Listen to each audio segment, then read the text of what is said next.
Hello and welcome to another game of Trap Chess. Today we are playing Official Game Mode 1.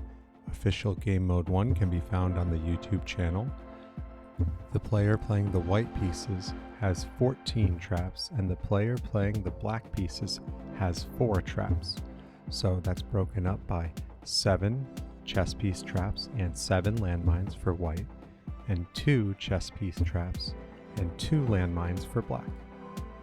For this game, white decided to hide their chess piece traps and landmines at random.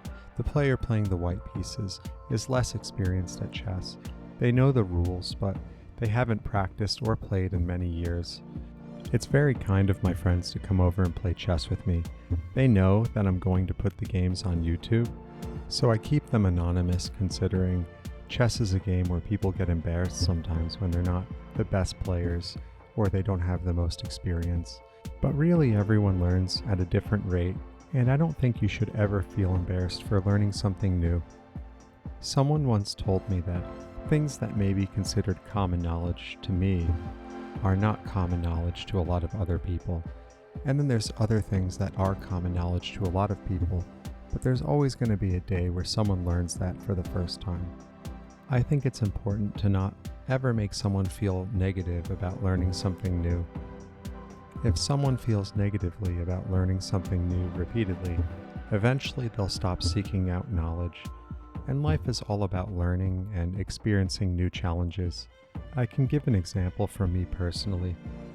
I've never been good with social media and I stayed away from it for a long time. Even now, I've been making videos on this YouTube channel for almost a year, and I still get overwhelmed when I have to speak or go on camera. However, as time goes on, I get more comfortable with it and it gets easier. If others had made me feel negative about doing this, I may have shied away and I wouldn't have been doing this for as long as I have.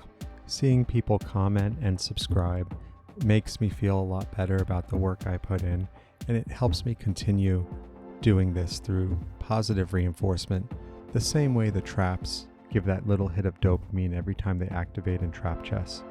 That's why I want to take this opportunity to say thank you to everyone that has subscribed and watched the videos and joined me on this journey.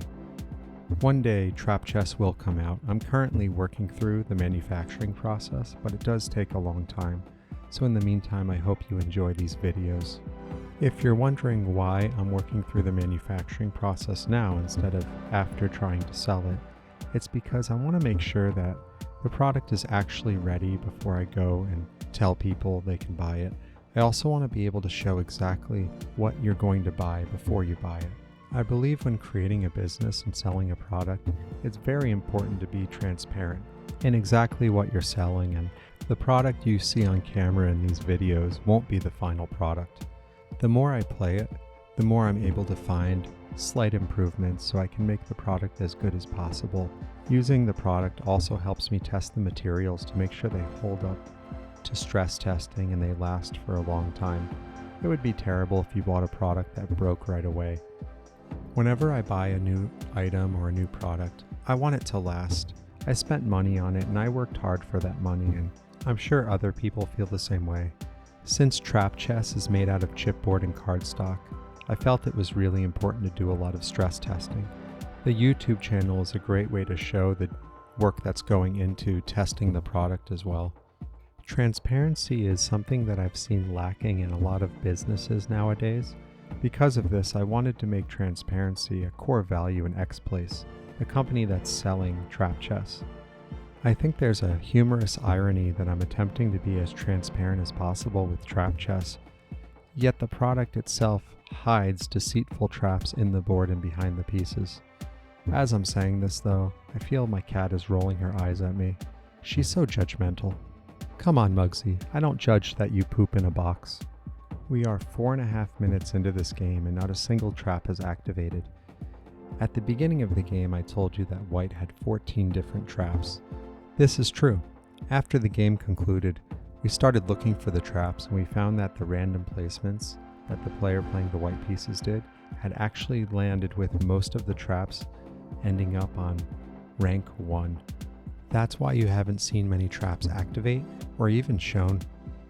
There were traps shown behind the chess pieces. Those are called chess piece traps, but they just didn't activate. It has to match. Oh, here we have the first trap activation. A pawn is lost to a bomb pawn chess piece trap, and now we have the second trap activation. A rook has been lost to a bomb rook landmine on b4. A game like this shows you the importance of placements for traps.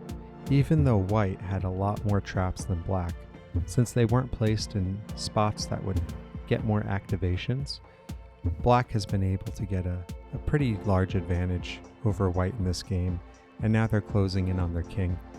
It's only a couple moves away before they're going to checkmate the white king, unless you get a last-minute trap activation. We've seen that happen before though in other games, so it isn't outside the realm of possibilities, but it is mate in 1. Here comes the checkmate. There's no bomb queen there, so game over. Thank you for watching.